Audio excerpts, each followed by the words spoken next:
வாழ்க வையகம், வாழ்க வையகம், வாழ்க வளமுடன். குரு வாழ்க, குருவே துணை. மனித நேயம். மனித நேயம் அப்படின்னா, மனிதன் அப்படின்னா மனதை இதமாக வைத்துக்கொள்பவன்.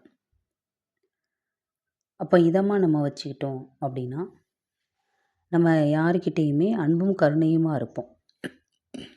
அவங்களோட ஒரு தவறான செயல்கள் கூட அந்த வெளிப்பாடில் வரும் பொழுது நம்மளுக்கு அது ஒரு தவறான ஒரு புரிதலாக வராது.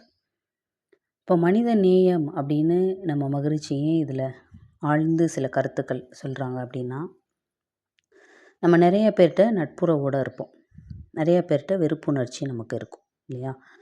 அதெல்லாம் நமக்கு எப்படி வருது அப்படின்னா, இப்போ ரொம்ப ஃபார் எக்ஸாம்பிள் இப்போ நம்மளே எடுத்துக்கிறோன்னு வைங்களேன், நமக்கு ரொம்ப பிடிச்ச உணவு அப்படின்னா விரும்பி சாப்பிடுவோம். இப்போ பிடிக்காத உணவு அப்படின்னா எப்படி நம்ம விரும்பியும் விரும்பாமையும் எப்படி எடுத்துப்போம், அதே சூழல் தான். பிடித்தவர்கள்ட்ட நம்ம நல்லா நட்புறவோடு பழகுவோம், பிடிக்கலை அப்படின்னா நம்ம அதில் ஒரு பகைமை பாராட்டுறோம். அதுதான் நமக்கு கூடாது அப்படின்னு குரு சொல்கிறாங்க. இப்போ என்ன அப்படின்னா, அழகாக அதில் என்ன சொல்கிறாங்கன்னா, ஜாதிப்பற்று, இப்போ மதம் சார்ந்து இல்லை அதிகாரம் சார்ந்து சில இது இல்லைன்னா நமக்கு தேசம் சார்ந்து இது எல்லாமே என்ன அப்படின்னா, அது மேலே வச்ச பற்றின் காரணமாக மற்றவரிடம் நம்மளுக்கு அது வெறுப்புணர்வு பகைமையாக மாறுகிறது. அப்போ நம்ம வச்சுருக்க பற்றை என்ன ஆக்கணும் அப்படின்னா, எல்லாருமே நமக்கு சமம் அப்படிங்கிற ஒரு லெவலில் நம்ம எப்போவுமே இருக்கணும். அப்படி இருக்கும் பொழுது நம்மளுக்கு பகைமை அப்படின்னு சொன்னாலும், நம்மளை பகையாக நினச்சாலும் அவங்கள மனசார நம்ம மன்னித்து வாழ்த்தக்கூடிய தன்மை நம்மளுக்கு வரும். இப்போ எல்லார்ட்டையும் சரி, இப்போ குடும்பம் சார்ந்தும் நட்பு சுற்றம் எல்லார்ட்டையும் வர பற்று உலகம் சார்ந்தும் நமக்கு வரும் இல்லையா? அப்போ அந்த பற்று எல்லாத்தையுமே நம்ம கடந்து வரணும் அப்படின்னா, அதுக்கு என்ன பண்ணணும்னா நல்லா வாழ்த்தணும். அப்படி வாழ்த்தும் பொழுது அந்த வாழ்த்தலைகள் மூலியமாக அவர்களுக்கும் நம்மளுக்கும் உள்ள ஒரு பிணக்கு அது சரியாகி இணக்கமான ஒரு நிலை வரும். மெயினாக இது என்ன அப்படின்னா, கணவன் மனைவி உறவுகளில் இது ரொம்ப பாதிப்பை கொடுக்குது அப்படின்னு குரு மகரிஷி அழகாக அந்த ஒரு உதாரணமாக சொல்கிறாங்க. ஏன் அப்படின்னா, ஒருவருக்கொருவர் அந்த புரிதல் இல்லாத நிலை காரணமாக ஏதோ ஒரு மிஸ் அண்டர்ஸ்டாண்டிங் சொல்லுவோம்ல, அந்த மாதிரி. அப்போ அதில் ஒரு வெறுப்புணர்ச்சி அது என்ன ஆகுது அப்படின்னா, அந்த வெறுப்புணர்ச்சியால் ஒருத்தர் இப்போ சண்டை போடும்போதே சபிக்கிற மாதிரி அந்த ஒரு சூழல்லாம் வரும். இதனால் என்ன ஆகும் அப்படின்னா, நம்ம தன் வாழ்த்து நம்ம சங்கல்பம் சொல்கிறோம், எல்லாமே பண்ணுறோம். இப்போ அறியாதவர்கள் இப்படி சண்டை போடும்போது என்ன ஆகும் அப்படின்னா, அவங்க பேசுகிற அந்த அலைகள் அவங்களுக்குள்ளேயே தான் திருப்பி ரிஃப்ளெக்ட் ஆகும் அப்படிங்கிறது உயிர்கலப்பு இல்லையா? அது தெரியல அவங்களுக்கு.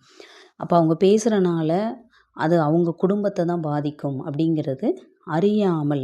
அதான் அழகா மனத்துக்கு அறியாமை அலட்சியம் உணர்ச்சி வயம் அப்படின்னு மாதிரி சொல்லுவாங்க.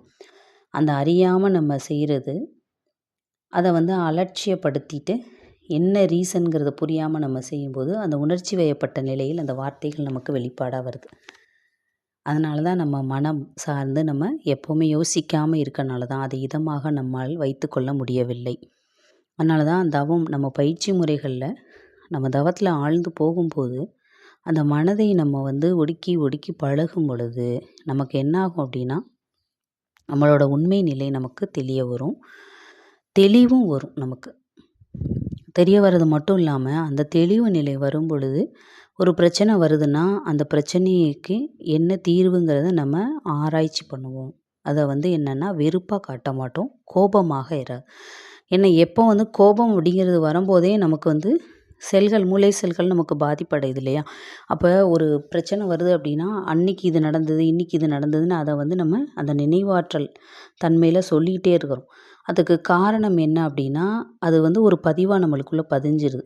அப்போ அதனால் நம்மளால் அதை வெளியில் தூக்கி போட முடியலன்னா என்ன, நம்ம எரேஸ் பண்ணலன்னு அர்த்தம். அப்போ அந்த வெறுப்புணர்ச்சி தான் நமக்குள்ளே அப்படி பதிஞ்சிட்டே இருக்குது. அதனால் கூடுமான அளவு நம்ம நட்புறவோடு மேற்கொள்ள வேண்டும். எல்லாட்டையும் இணக்கமான ஒரு அன்பு, ஒரு பாசத்தோடு நம்ம இருக்கணும் அப்படின்னா, நம்ம என்ன பண்ணணும்னா அவங்கள வாழ்த்திட்டே இருக்கணும். வாழ்க வாழ்கன்னு சொல்லிட்டு யார் மேலே நம்மளுக்கு கோபமோ, யாரால் நம்ம மனம் வருத்தப்படுறோமோ, இல்லை நம்மளை யார் கஷ்டப்படுத்துகிறாங்களோ அவங்கள நம்ம வாழ்த்திட்டே இருக்கும் பொழுது நம்மளோட வாழ்த்தலைகள் அவங்களுக்குள்ள ஒரு இணக்கமான ஒரு உறவை ஏற்படுத்தும். நட்பாகலைனாலும் அட்லீஸ்ட் ஒரு சண்டை இல்லாமல் ஒரு சுமூகமான ஒரு நிலையோட கூட அது வந்து மூவ் ஆகும். அதை தான் வந்து குரு எப்போவுமே கொடுக்குற வாழ்த்து எல்லாமே கொடுத்து முடிச்சுட்டு கடைசியாக சிறப்பாக ஒரு வாழ்த்து வச்சுருக்காரு. இன்னல் புரிவோர் எதிரியாக நினைப்போர் எவரேனும் இருப்பினும் அவர்களும் மனம் திருந்தி நல்வாழ்வு பெறணும்னு கருணையோடு வாழ்த்துவோம். அப்போ அந்த அன்பும் கருணை, ஏன்னா நமக்குள்ள அறிவாய் இருக்கிறது இறைநிலை இல்லையா?